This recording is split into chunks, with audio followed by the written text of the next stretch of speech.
France is a wealthy and flourishing country in Europe. One of the most known places which people talk about France is Paris, and specifically the Eiffel Tower here. France has been occupied by people since the Neolithic times. France has a rich cultural heritage and many historical palaces and buildings which present the grandeur of the country during the ancient times. The once beautiful country, France, also went through a time of war and revolt before it could finally settle down and flourished.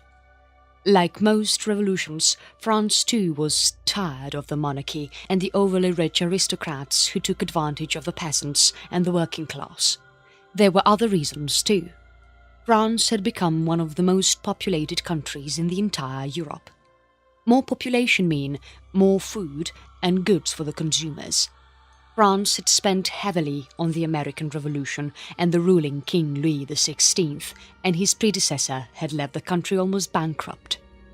Besides, the harvest was poor, the cattle suffered with disease, assets of the royal house were dwindling, and the price of the bread was too high to be afforded by the peasants. Government imposed very high taxes on the people to recover the losses, which seemed to be unaffordable. This angered the people more.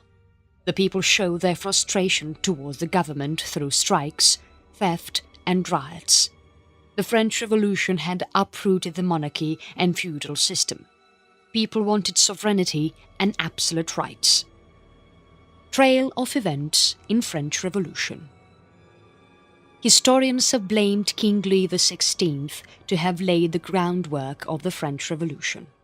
The period of ancient regime, which began in Middle Ages and lasted till 1792, was the time of kings and feudal lords. This phase is considered as the time when the framework of the revolution was built. Besides the ancient regime, there were other reasons too. Ancient regime. Monetary crunch. When Louis XVI came to the throne, France was already going through monetary problems. The nearing bankrupt situation of country was because of its involvement in the 7 Years' War and then the American Revolution. Anne Robert Jacques Turgot, who was the then finance minister of France, was dismissed when he was unable to ratify restructurings in the financial structure of France. Jacques Necker was given the position of Comptroller General of Finance the following year after Turgot's dismissal. Necker understood that the tax system of the country was too harsh and the lower classes were unable to bear it. The clergy and nobility, however, enjoyed several exemptions. He disputed the tax exemptions for the clergy and nobility should be abridged. He suggested that borrowing money would solve the monetary problems of the country. At an occasion, he also said that the powers of the parliament should be restricted. The king's ministers did not appreciate his actions. Necker wanted to take the position of a minister, but the king refused and removed Necker. The new comptroller appointed was Charles Alexander de Calonne. Calonne was not serious about his work initially, but he soon understood that the financial position of the country was in a bad state, which required immediate action, a new tax code. In the new proposal, Calonne added a steady land tax, which meant that the clergy and aristocrats would have to pay tax. Nobody was willing to agree to Calonne's proposal, and there was much opposition. Calonne called for the assembly of notables who did not approve his offer, and instead his position was at stake. The king called for the Estates General for May 1789. The Estates General hadn't been called for since 1614. Summoning the Estates General signalled that the Bourbon of monarchy was in trouble. Estates General of 1789. The Estates General is a general assembly which represents the French estates of realm, a method of division of the society from the ancient regime times. There were 3 estates which comprised of the clergy, the nobility and remaining France. Elections were conducted in 1789. All French-born males of 3rd estate with a minimum age of 25 who paid taxes and lived in the place where the elections were about to be held had the right to vote. There were around 1,000 Catholic clergy in the 1st estate. The 2nd estate had 400,000 women and men and most of them were nobles. The Third Estate represented local officers and lawyers, landowners, and some were in industry or different types of trades. Around 1,201 representatives came up, which comprised of 291 nobles, 610 Third Estate members, and 303 clergy. The Cahiers des Doléances was compiled, which was the Book of Grievances, and the book consisted of many thoughts which were to support the monarch government.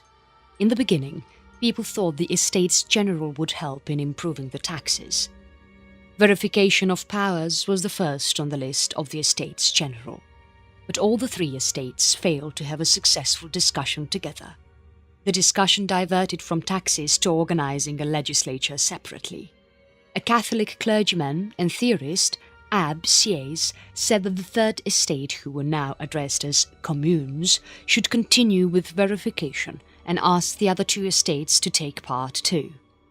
They should, however, not wait for them.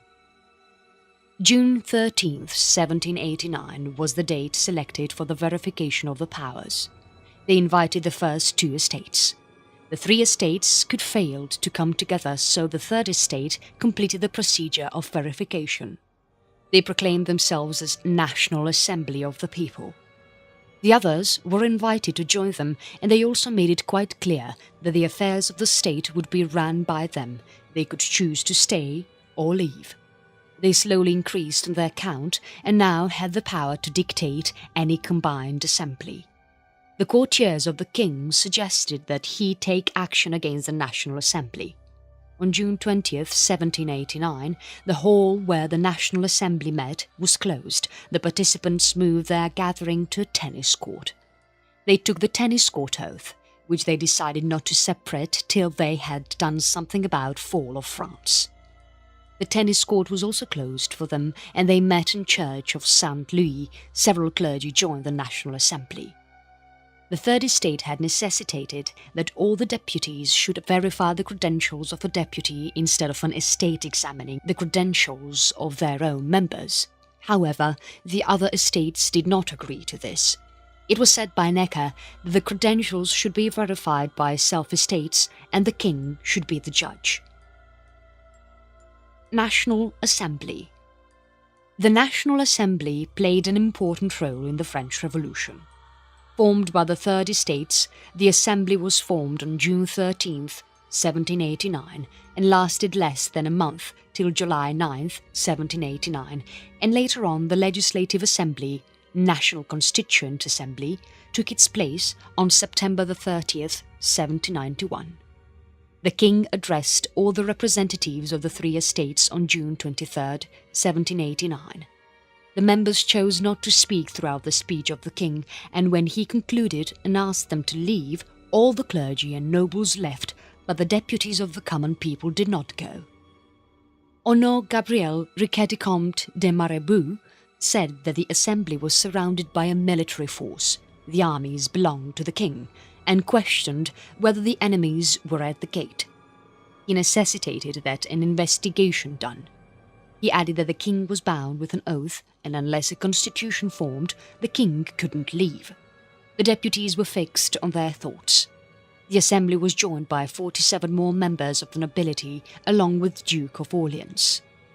The Estates General was now the National Assembly, but the deputies remained the same. Versailles and Paris were surrounded by the troops. The National Constituent Assembly, which was reconstituted from National Assembly, requested the king to remove the troops which had surrounded the cities. King Louis said that the troops were for safety measures, and he alone had the authority to judge whether or not troops were required in the city. The people got angry because of the presence of the armies in the cities and triggered the storming of Bastille, which marked French Revolution. Constitutional monarchy and the Revolution. Storming of Bastille. When the king suddenly replaced Prime Minister Jacques Necker with Baron de Berteuil, the National Assembly was alarmed and discussed about creation of the Bourgeois Guard. The National Assembly declared on July 13, 1789, that a bourgeois militia would be formed.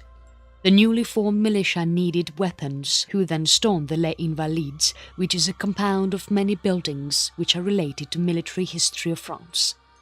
Public displays of anger already began on July 12, 1789. The crowd of common people came face to face with the Royal German Cavalry Regiment. Another group of soldiers was released from the crowd by Prince de Lambesc at Place Louis XV. The commander of the royal troops, Baron de Benceval, dreaded that these people would massacre the crowd, who were not even armed properly. He withdrew his cavalry and led them towards Serves. The crowd grew crazier by the day and began to bootee any place where there were guns, food or supplies were squirreled. The royal troops were silent when there was bedlam in the society. The militia then raged in Bastille, which is known as Storming of Bastille. On July 14, 1789, the once empty prison in Bastille was armed to face the crowd. The people asked for the prison to be surrendered and the arms and gunpowder in it given to them. 2 representatives were called in the fortress to negotiate. The negotiations were long and the crowd was getting impatient. In the afternoon, at about 1:30 p.m, the angry crowd rushed in the courtyard, while some of them climbed the roof and freed the drawbridge. The soldiers in charge asked the people to move back, but there was a situation of utter chaos and the warnings were misunderstood as encouragement to enter the gates. The soldiers started firing and the mob became more violent, who thought they were being drawn into some kind of trap. The crowd didn't pay any heed to their deputies too. The crowd were later on joined by the French guards, who came with 2 cannons. Although the royal troops were camped nearby, they did not intervene in the fight. A ceasefire was ordered at 5 p.m. by Governor Delaunay, and he handed over a letter which contained his terms. The crowd refused, but the governor had to surrender because he knew he wouldn't stand a chance with limited food and no water.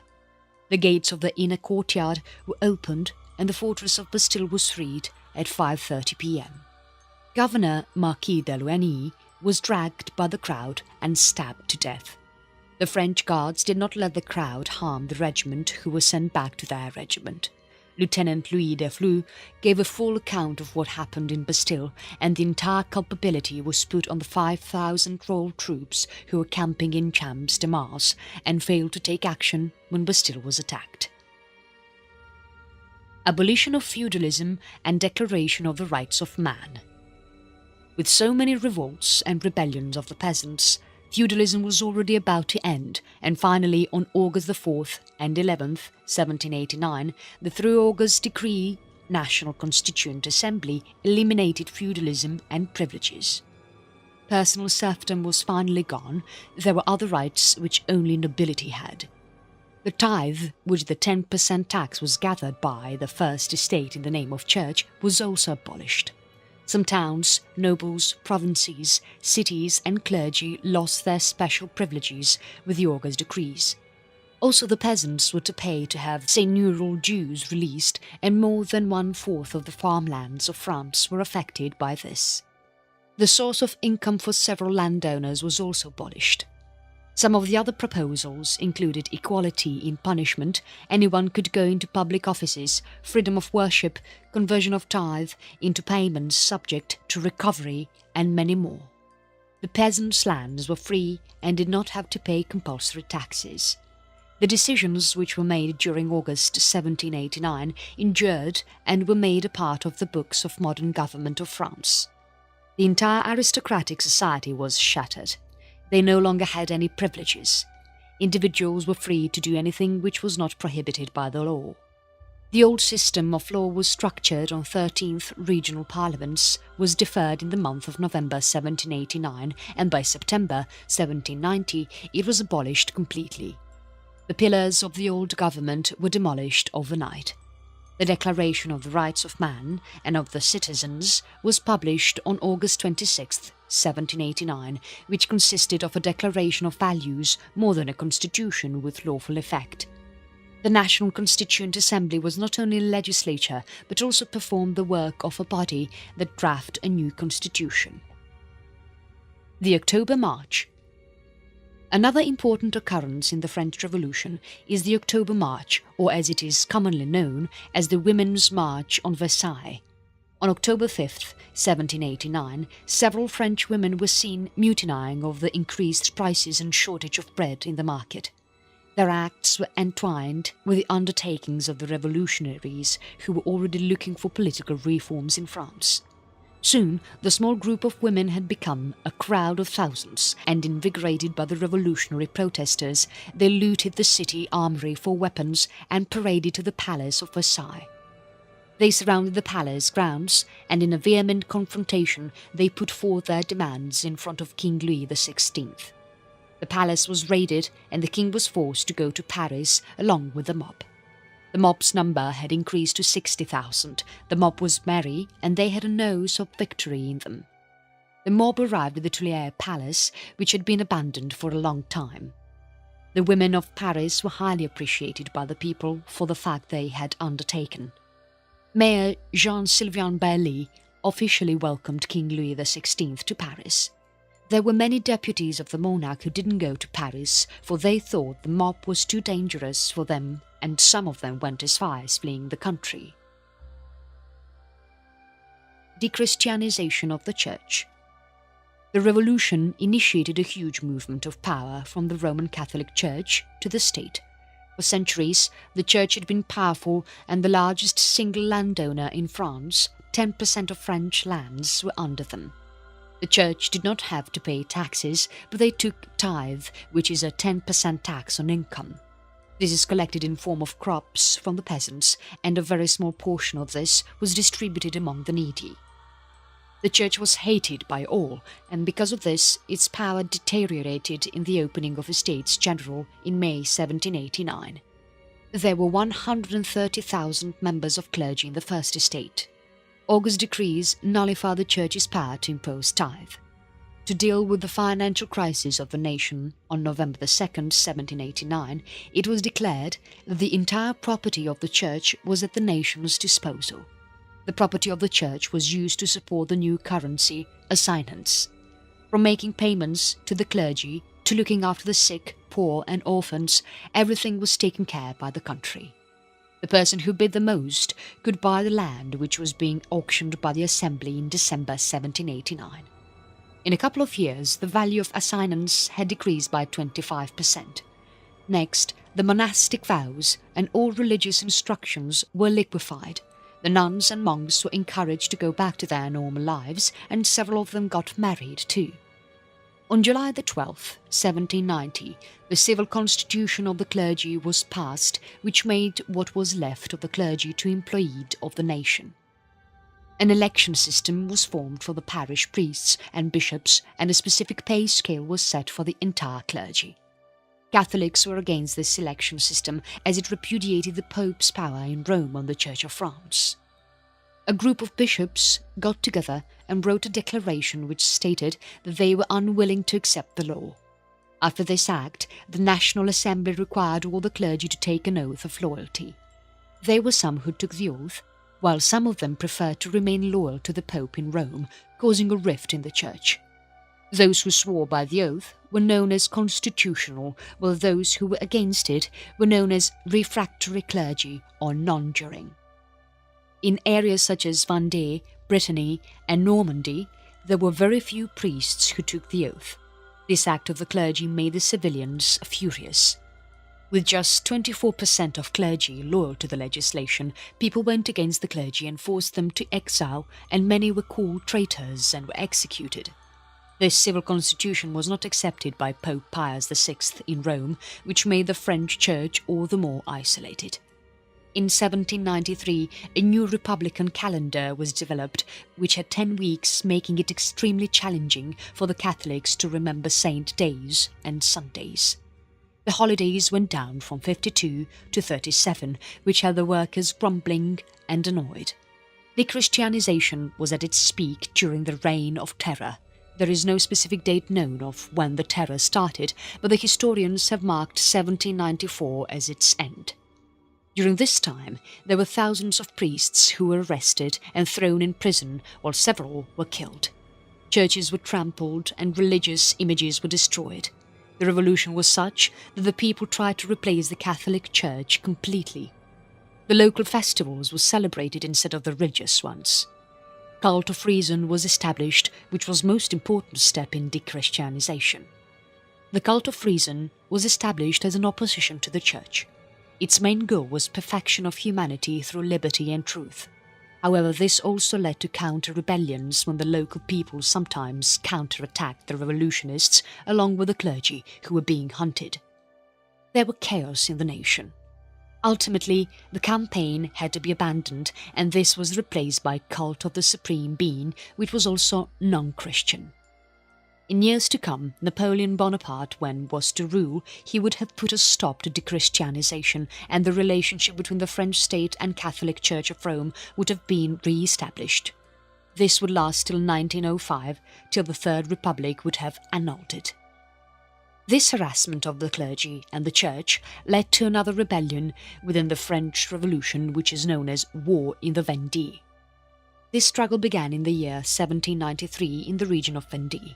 The people of Vende were not as educated as the Parisians. They looked forward to the ideals of the church to lead their daily lives. They were simple people. However, when Paris wanted to take away the influence of the church from the lives of the people, they revolted.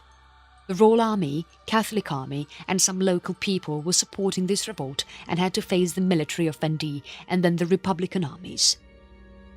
There were several battles fought, and the Battle of Savigny was the last and decisive, where the Republicans won, defeating the Catholic and Royal Army. There was a massacre with thousands dead and thousands more executed. No prisoners were kept, each one of them were killed, no women and children were spared. Monarchy was on its brink of extinction, and these events assured that it doesn't come back anymore. France was under a phase of reformation, and there would be a new balance of powers, which would be for the common people. Intrigues and radicalism. The groups in the National Assembly began to look more distinguished. Jean Siffre Maury and Jacques-Antoine Marie de Cazalet were to become the right wing who were against the revolution.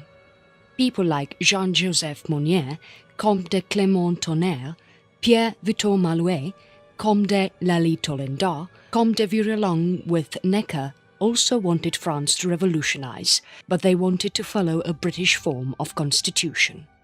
The National Party were the centre and comprised of Bailly and Honor Mairebout. In the opposition were Adrien de Port-Barnave and Alexandre Lemaitre. Proposing laws and changes was Maximilien Robespierre ab Sieyès, who was the only one left and also the one who made the agreement for centre and left. Many committees became independent, and the National Guards under Lafayette also became an important power. Although the members of the Estates General are selected for a year, after the tennis court oath, the members are sure to be together till the French Constitution was in place. Although the member is the right said that there should be an election, Mirabeau denied. The French army was in a complete mess. It was getting difficult to maintain harmony as many soldiers revolted against the aristocratic officers and killed them. One of such rebellions was suppressed by General Boyle, but he was accused for his act and called an anti-revolutionary. Many soldiers left the army and went to other countries, because of which there were hardly any experienced people left to control the army. Many political clubs also came up during this time. One of the most important ones was a 152-member Jacobin club. The society was formed mainly for political debates on August 10, 1790. People had different views about the political system, and soon differences crept in. In no time, there were groups who went ahead and formed separate clubs. There was a new judicial structure formed, wherein all the magistrates were temporary and were not responsible to the king. All hereditary offices were abolished, and only the monarch was left. People now had the freedom to practice any trade after they bought a valid license, because strikes were now illicit. King Louis XVI's attempt to flee the country. Louis XVI was extremely troubled by the course in which the revolution was going. His brother and his wife said that they should take refuge in other countries. Although there was no particular side that the king wanted to take, but he was afraid for his safety and therefore decided to flee from the country, just like thousands of aristocrats had done. He planned on going to Austria. General Boyle promised refuge to the king and his family in his camp at Montmedy. On June 20th, 1791, the king and his family dressed as servants, while his servants dressed as the royals, and fled from the Tuileries Palace at night. The cover-up did not last long, and they were caught at Varennes. Louis XVI was suspended by the Assembly temporarily, and both he and his queen were now kept under guard. This had a deep impact on the common people, who were further aggravated against the nobility and the clergy. This was a mighty thrust towards building the constitutional monarchy of France. End of National Constituent Assembly and establishment of Legislative Assembly. Most of the members of the National Constituent Assembly favoured a constitutional monarchy over a republic one. After reaching conciliation, Louis XVI was forced to swear loyalty to the constitution along with an agreement which said that on deferring oath to lead the army against the nation or allow someone to lead an army on his name would lead him having to give up his position. Most of the patriotic clubs and important newspapers were closed down as people were being massacred. Mere difference in thoughts created chaos. Many went into hiding too. In a situation of mayhem within the nation, there was another threat, and this time it was outside the borders of France. The brother-in-law of Louis XVI, Holy Roman Emperor Leopold II, Louis' brother Comte d'Artois Charles Philippe, along with King Frederick William II of Prussia, issued the Declaration of Pillnitz. The declaration stated that they would wage war on the country if the French king was not given back his righteous position. Leopold had no intentions on war, but still went ahead with the declaration to please Comte d'Artois. However, this declaration raged the French people. What little respect for the foreign monarchs and the threat just seemed to fuel the fire within. The members of the Assembly had initially decided that when a new Legislative Assembly would be formed, they would refrain from being a part of it. All the constitutional laws which were passed and put it together in one constitution was then submitted to Louis XVI, who after his temporary dismissal was restored to his position. The king accepted it and also gave in writing to protect it from any types of foreign attacks. He also would have to execute the written laws at all costs. The assembly was addressed by the king and was also applauded for his speech. This was the last for the National Constituent Assembly, and on September 30th, 1791, it was suspended. In a population of 25 million people, about 4 million people cast vote, and thus the Legislative Assembly was formed. France would now function as a constitutional monarchy. The king's powers were now shared with the members of the Legislative Assembly. He had the right to veto and also the power to select the ministers. He had used his veto power against the law which was threatening the émigrés, people who fled from France, with death. The law had also proposed that all non-juring clergy should take the civic oath within 8 days. The newly set Legislative Assembly had much to witness. There were some members who had called for war against Prussia and Austria and were referred to as the Girondins, while those who were against this thought were known as Jacobins or Montgnards. This opposition in thoughts would alienate the members from each other in the coming years. Prussia and Austria had displayed their thoughts on going to war with France, and leaders of the Assembly thought of taking advantage of this situation. They thought if they would win the war, they would fortify the support of the government. On April 20th, 1792, France declared war on Austria. By the end of April, they attacked and took over Austrian Netherlands, which is Luxembourg, and Belgium in the present day. Constitutional monarchy fails to run France. In their effort to administer the country, the Assembly had failed miserably. An unruly navy and army, riots in the nations, and an empty treasury was the proof of its failure. They could not consolidate the achievements of the revolution because of some reasons. They tried to overrule the Roman Catholic Church by selling all its lands, close down its operations and monasteries, and then tried to replace all this with a structure which caused dismay among the peasants and the religious people. The king was not happy about the limited powers that he was granted and took help from his foreign monarch allies to have this change altered. These foreign allies, when threatened to overthrow France, the people were aggravated and responded with vehemence. The peasants didn't want to pay any land taxes and their dues to the landowners. The working section of the cities, especially Paris, were angry about the fact that all the professionals and property owners had confiscated the spoils got from the revolution. The whole of Paris was against the king and wanted the assembly to overthrow the king. However, the assembly was diffident in taking such a drastic step.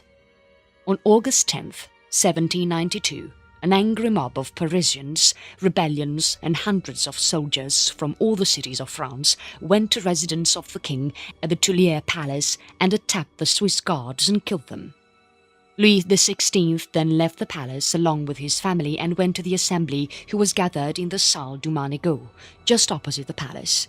They had now become prisoners, and in a session held later during the day, the Legislative Assembly suspended the monarchy. Most of the deputies present were Jacobins. In response to this act, the Duke of Brunswick of Prussia attacked France on August 19, 1792, and surrounded Longueuil. The Assembly sent away many non-juring priests to western parts of France, as they were a danger to France. The peasants got angry over this act and took over Vende. The government was now dependent on the rebellious communities. The foreign armies were advancing, and the Assembly was hunting for traitors within the country. The people of Paris were furious on the Prussian army attack and taking over Verdun and the peasant uprising. Rumours were spread that the prisoners were plotting with the enemies of the nation. On September 2nd, 3rd and 4th, 1792, they ransacked the prisons of Paris and killed around 1,500 prisoners. Almost all of them were criminals, but many of them were priests too. A revolutionist by the name of Jean-Paul Marat sent across a letter to all the cities of France stating they should also follow the footsteps of Paris. Almost all the cities killed prisoners and non-juring priests. The Assembly hardly seemed to take any action. There was a huge argument within the Assembly. The people who allowed the attacks were labelled as terrorists. There was a situation of pandemonium in the nation where people were being slaughtered like cattle, and the government was unable to handle the situation. This continued to happen till the National Convention was formed. It was the third government in the French Revolution who was given the job to write the new Constitution of France. When the team member met on September 20th, 1792, they immediately abolished monarchy and made France a republic government on September 21st, 1792. September 22nd, 1792 has been accepted as the start of the first year of the French Republican calendar. Execution of Louis XVI, followed by Reign of Terror. The Prussian and Imperial armies warned France to wage war if they did not reinstate monarchy, and among all this confusion, Louis XVI was thought to be the conspirator. January 17th, 1793, Louis XVI was sentenced to death for conspiring against public safety and liberty. This sentence was given to him by a close group of convention. Louis XVI was simply addressed as citoyen, citizen, Louis Capet, and was to be executed by guillotine on January 21st, 1793. Monarchies and conservatives were dumbstruck when they heard about the execution and called in for war against France. The nation was drowning in wars, giving an opportunity to the Jacobins to come back to power. However, famine and shortage of food throughout the country had made the air of France so bad that no power seemed to control it. Maximilien Robespierre, the leader of the Jacobins, also had to face the guillotine. In the Reign of Terror, there were thousands who were killed in the guillotine. Some faced trial, but thousands lost lives without one. French Constitution of 1793 was adopted by the Convention on June 24, 1793. This was the first republican constitution of France. The Jacobins were stronger in power now. The Republican army began to suppress the revolts. Goods were sequestered from the people who were exiled or were those who opposed the revolution, and this was then distributed among the needy. The situation was slowly brought under control. After Louis XVI's execution, his queen too followed the guillotine soon. There were many more people such as Brisson, Bailly, Madame Roland, etc. who were executed. They were Girondins. In the Reign of Terror, although there were many people who died because of their political actions or thinking, most of them were dead just because people suspected them for treachery. None were spared. If they did not face the guillotine, they were beaten to death by the crowd. The Girondins took control of the French government from July 1794. They began their revenge for all the deaths that Jacobin had caused. Their Jacobin club was shut down and their revenge is known as White Terror. The Republican calendar was changed back to the normal 7-day weeks. Freedom of religion was granted in one of the laws passed on February 21, 1795, but there were some limitations to it. No religious signs should be displayed outside churches or homes, and the bells were not supposed to be rung. By the October of the same year, the people became overly enthused about going to church, so the government, once again, like in 1790, had to ask the priests to take oaths. In the end of 1794 and beginning of 1795, people once again came to Rhodes, especially women, when there was shortage of bread. Just like the March of Versailles, they went to the convention who turned the crowd back. This happened once again later in May, when a crowd pounced on the convention and killed one deputy in thoughts that they would be heard, but the convention paid no heed to what they had to say. The angry convention banned all the women from partaking in any political events, and all the deputies who had supported this act were executed. Street fighting was tolerated no more. France had now made peace with both Spain and Prussia, and earlier in 1794 had conquered Belgium and the Dutch Republic in 1795. Directory and coup. The Constitution of the year 3 was passed by the Convention on August 25, 1795, and took effect on September 27, 1795. There were two chambers. One was the Council of 500, who made the laws, and the other was Council of Elders, who studied and passed the laws. 1/3 of the chambers would have to be renewed every year. There were 5 directors, and they had the executive power. They tried to pull back the nation together, but the situation was extremely bad, although some effects did take place. In one of the coups on November 9th and 10th, 1799, the 5 directors of the convention were replaced by 3 consuls, which comprised of Sieyès, Napoleon and Roger Ducour. In the name of French Revolution, more than half of the Italy was conquered by Napoleon by 1799. France now had many satellites who had to pay huge subsidies. The governmental and political systems were modernized, and Piedmont and Belgium were important parts of France. In the coming years, the Bourbons were restored to the throne, and the brother of Louis XVI, Louis XVIII, was made the king. France is now a republic form of government.